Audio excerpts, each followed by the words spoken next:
నమస్తే, welcome to our channel. నేను పద్మిని. ప్రస్తుతంతో పాటు ప్రముఖ ఆధ్యాత్మికవేత్త, ఆస్ట్రోన్యూమరాలజిస్ట్, ఎనర్జీ వాస్తు స్పెషలిస్ట్, శ్రీ విద్య ఉపాసకులు శ్రీమతి జయప్రద గారు మనతో పాటు ఉన్నారు. మాట్లాడదాం. నమస్కారం అండి. నమస్తే అమ్మ. శ్రీమాత్రే నమః. పూర్వం రోజుల్లో ఖచ్చితంగా ఇంట్లో పంచాంగం ఉండేది. పంచాంగాన్ని చూసుకుని డెఫినెట్ గా ఏ తిది మనకు సెట్ అవుతుంది, ఏ తిది మనకు సెట్ కాదు, ఏదైనా చిన్న చిన్న కార్యక్రమాలు ఏమైనా చేసుకోవాలంటే వాళ్ళే చూసేసుకునేవారు. ప్రత్యేకించి బ్రాహ్మణ కుటుంబాలు అయితే ఇంకా చెప్పే పనే లేదు, వాళ్ళకి అలవాటే ఉంటుంది. ఇంకేదైనా కొంచెం పంచాంగం చదువుకోవటం కొంచెం అవగాహన ఉన్నా కూడా ఇబ్బంది లేకుండా అయిపోతుంది. కానీ అసలు పంచాంగం అనేది ఒకటి ఉంటుందనేది కూడా తెలియదేమో ఈ జనరేషన్ పిల్లలకన్నా. అవును, పెద్దవాళ్ళకి కూడా దాన్ని ఎట్లా చూస్తారు ఏంటి ఏం తెలియదు. ఏ రోజు మంచిది అండి, చిన్న చిన్నవి ఏమైనా చేసుకోవాలంటే ప్రతిసారి వెళ్ళి తెలుసుకోలేకపోతున్నాము. అసలు ఇన్ జనరల్ గా మంచి తిథులు అనేవి ఏమైనా ఉంటాయా, ఏదైనా మంచి పనులు స్టార్ట్ చేసుకోవడానికి అనే డౌట్ సర్వసాధారణంగా వస్తుందండి. దీనికి ఏదైనా ఆన్సర్ ఉందా? ఉంది, తప్పకుండా. కాకపోతే అది చెప్పడం అనేది ఎంతవరకు న్యాయం అనేది ఆలోచిస్తాం. ఎందుకంటే ముహూర్తం అనేది చాలా ఇంపార్టెంట్. అవును, ముహూర్తం చాలా చాలా చాలా ఇంపార్టెంట్. మన జీవితంలో మళ్ళీ ఒక మార్పు, డెఫినెట్లీ కొత్త మార్పు రావడానికి, మళ్ళీ కొత్త జన్మ ఎత్తినట్టే ఒక ముహూర్త బలం అనేది చాలా బాగుంటుంది. ఒక ముహూర్త బలం బాగుంటే ఆ దంపతుల జీవితం నిండు నూరేళ్లు హ్యాపీగా ఉంటారు. అదే ముహూర్త బలంలో గృహప్రవేశం చేస్తే ఆ ఇల్లు కలకాలం ఆ పిల్లలతో అభివృద్ధి అవుతూ ఉంటుంది, దినదిన అభివృద్ధిలా ఉంటుంది.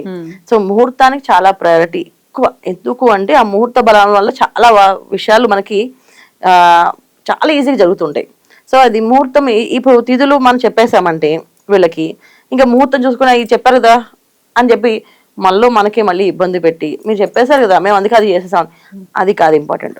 ఇప్పుడు ఎవరికి చూసుకోవాలంటే తిథులు పుట్టిన తేదీ లేదు వాళ్ళకి, వాళ్ళు ఎప్పుడు పుట్టారో వాళ్ళ date of birth, time of birth రాయలేదు. సో వాళ్ళ పేరు ప్రకారం వాళ్ళు చూసుకోవడానికి ఆ రాశి ఫలాలు, నక్షత్ర ఫలాలు చూసుకుని అవి ఆ తిథులు చేయకూడదు ఒక అనుమానం. ఎందుకంటే ఎవరికైనా జాతకం అంటే ఏంటంటే భూమి మీద మనం ఎప్పుడు పుట్టాము ఆ లగ్నం బేస్ చేసి మన లైఫ్ కరెక్ట్ గా అక్యూరేట్ గా తెలుస్తుంది. మిగతా ఇవన్నీ కొన్ని ఏంటంటే మన సాటిస్ఫాక్షన్ కి, మనసుకి అంత మరి బాగాలేదు అంటే మనిషి బతకడం కష్టం కదా. సో అందుకని ఇది చేయండి అలా చేయండి అని చెప్పొచ్చు మనం. అయితే ఇప్పుడు నేను చెప్పే ఏదైతే తిథులు ఉన్నాయో ఇవి హ్యాపీగా చేసుకోవచ్చు ఎవరైనా సరే. కాకపోతే ఏంటంటే వాళ్ళకి డేట్ ఆఫ్ బర్త్ లేకపోతే, time of birth, date of birth లేకపోవడం, లేకపోతే అందుబాటులో సిద్ధాంతుల దగ్గరికి వెళ్ళి చెప్పించుకునే పరిస్థితి లేకపోయిన వాళ్ళకి ఈ తిథులు వర్తిస్తాయి. సో మనకి తిథులు అంటే తెలుగులో మనకి విధియ, తదియ, చవితి, పంచమి అలా ఉన్నాయి కదా. సో వీటిల్లో తీసుకుంటే విధియ, తదియ హ్యాపీగా కళ్ళు మూసుకుని చేసేవచ్చు ఏ పనికైనా. ఎందుకంటే విధియకి అధిపతి బ్రహ్మ.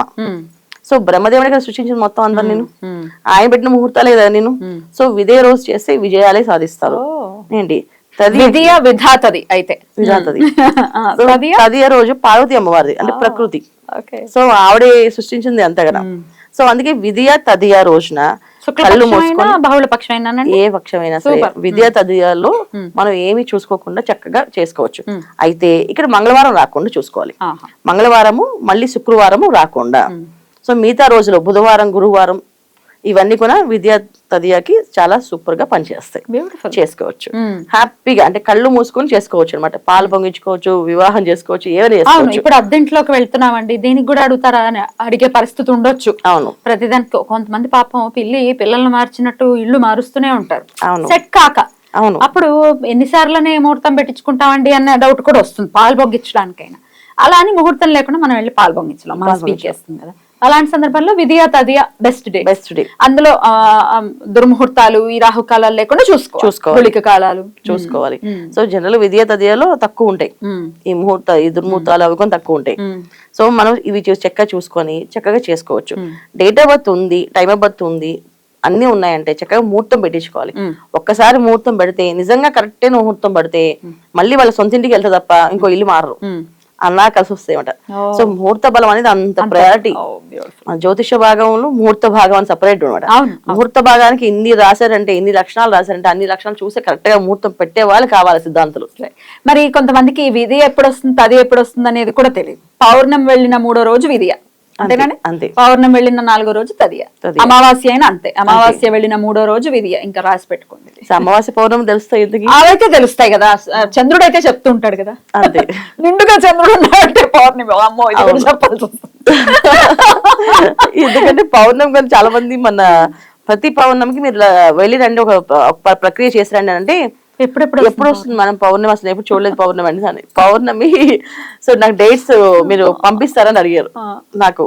సో పౌర్ణమి మీరు టిక్ చేసి నాకు కొంచెం పంపిస్తే నేను ఆ డేట్స్ నేను నా డైరీలో పెట్టుకొని నా డైరీకి వెళ్ళి వచ్చేస్తానండి అని చెప్తాను. సో అలాగ ఉన్నది పరిస్థితి. అందుకని అసలు నిజంగా చంద్రుడిని చూస్తే తెలిసిపోతుంది, కాకపోతే పాడ్యమి నాడు తెలియదు కదా. పాడ్యం కాదు, చతుర్దశి నాడు కూడా నిండు చంద్రుడే ఉంటాడు కదా ఇంచుమించుగా. సో అందుకని ఆ కన్ఫ్యూజన్ ఉంది. కానీ అసలు తెలుగు క్యాలెండర్ పెట్టుకోవటం, దాన్ని చూడటం రోజుకోసారి కదా, తిథులు తెలుసుకోవటం అనేది మినిమం థింగ్. అవును, కాకపోతే పౌర్ణమి పొద్దున్న సాయంత్రం ఈ తిథులు వాళ్ళు కొన్ని పౌర్ణములు పొద్దున్న వెళ్ళిపోతే కొన్ని పౌర్ణమి సాయంత్రం దాకా ఉండదు. సో అది పౌర్ణమికి లెక్క కన్సిడర్ చేసుకోవాలా వద్దా అనేది ఒక డౌట్. సో చాలా మనుషులు చాలా విషయాల్లో డౌట్ పెట్టుకుంటే అలా డౌట్లు ఉంటాయి. కానీ అవన్నీ మనం పక్కన పెడితే విద్యా తదియాలు ఏ పని చేసినా శుభమే. హ్యాపీగా ఏ వాహనం పూజ చేయించుకోవచ్చు, ఇల్లు పాలు పొంగించుకోవచ్చు. ఇంకా చిన్న చిన్న ఆఫీసులో వీళ్ళు స్టార్ట్ చేసే బ్యూటీ పార్లర్స్ ఇవి ఓపెన్ చేసుకున్న చేసుకోవచ్చు చక్కగా. లేదు మాకు అన్ని ఉన్నాయంటే చక్కగా ముహూర్తం పెట్టించుకొని చేయండి. అది దినదిన అభివృద్ధి. ఒక ముహూర్త బలం అనేది ఏంటంటే మనిషిని అభివృద్ధి చేసే దిశగా మార్చే ముహూర్తం అనమాట. సారీ చేయించాలి కంపల్సరీగా. డెఫినెట్లీ. అయితే ముహూర్తం అనే టాపిక్ వచ్చింది కాబట్టి ఇది కూడా అడిగేస్తున్నానండి. ముహూర్తం ఇన్ జనరల్ గా మనం చూసుకుంటే ఇప్పుడు పెళ్లి ముహూర్తమే తీసుకుందాము.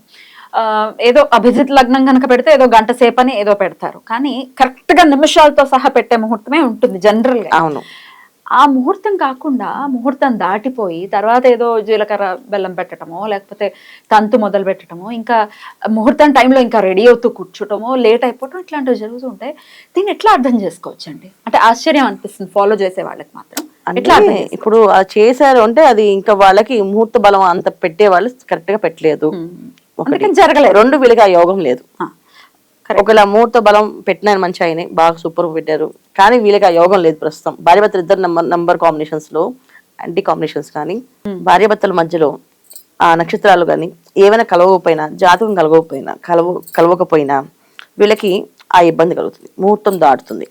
సో ఎప్పుడైతే ముహూర్తం దాటి చేశారో కార్యక్రమం, ఇంకా పెళ్లి నిలబడుతుంది బాగుంటుంది అనేది కొంచెం ఇబ్బందిగా అనుకోవాల్సింది. సో అందుకే ముహూర్త బలం ఎవరైనా పెళ్లి కార్డు ఇవ్వగానే ఎన్నింటికి ముహూర్తం అడుగుతాం, పెళ్లి అని అడగం, ఎప్పుడు పెళ్లి అని అడగము, ఏం పెడుతున్నారు భోజనాలు అని అడగం, ముహూర్తం ఎన్నింటికి అని అడుగుతారు. సో ఎందుకంటే ఆ ముహూర్త టైంకి అందరూ వెళ్ళి ఆస్వాదించాలి, అక్షంతలు వేయాలి. ఏ చేయి చలవ చేయతోటే వాళ్ళు నిండు నూరేళ్ళు ఆ దంపతులు ఉంటారని చెప్పి ప్రతి ఒక్క దంపతులు సమేతంగా రండి అని చెప్పి పిలుస్తారు. గెస్ట్లు వచ్చేస్తున్నారు కానీ హోస్టల్ రావట్లేదు కదా, అదే బాధ. వచ్చి చేసుకోవాలి కదా ముహూర్తం అన్నప్పుడు. నిర్లక్ష్యం అనేది పనికి రాదు, అంతేనండి? ఖచ్చితంగా. అంటే పెళ్లి అంటే పెళ్లిలాగే చేయాలన్న, అది ఈవెంట్ లా చేయకూడదు. ఇప్పుడు అందరూ ఏంటంటే పెళ్లిని ఈవెంట్స్ చేస్తారు. సో లైఫ్ అనేది ఒక పార్టీ లాగా అయిపోయింది. సో పార్టీ అయిపోయి ఎవదారు వాళ్ళే, అలాగే పెళ్లి అయిన తర్వాత ఎవదారు వాళ్ళే అన్నట్టుగా భార్యభర్త కూడా అంతే. నచ్చితే కంటిన్యూ చేస్తున్నారు, నచ్చకపోతే నీ దారి నాది, నా దారి నీదని చెప్తున్నారు.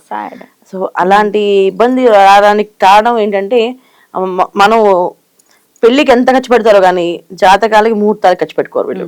అసలు ఒక 10 మంది జ్యోతిషులతో చూపించి అందరూ ఓకే అన్నాక అప్పుడు చేయాలి. లేదండి వాళ్ళు ఒకరు అంటారు, వీళ్ళు ఒకటి చెప్తారు, వీళ్ళు ఒకటి చెప్తారు, కన్ఫ్యూజ్ చేస్తారు, అందుకే మేము చెప్పట్లేదు, చూపించట్లేదు అని. కానీ తర్వాత అమ్మాయిది ప్రశ్నార్థకం అయిపోతే అప్పుడు అది ఇంకా ఇబ్బంది కదా, అప్పుడు మళ్ళీ చూపించుకోవాలి కదా. సో నేనేమంటానంటే ఎవరి అభిప్రాయం వాళ్ళు తీసుకోండి, అన్ని అభిప్రాయాలు తీసుకొని అన్ని ఒక లైన్ లో పెట్టుకొని అప్పుడు ఏది బెస్ట్ అనిపిస్తుందో అది ముందుకెళ్ళాలి. ముహూర్తానికి డెఫినెట్ గా చాలా ఇంపార్టెంట్ రోల్ ప్లే చేస్తుంది.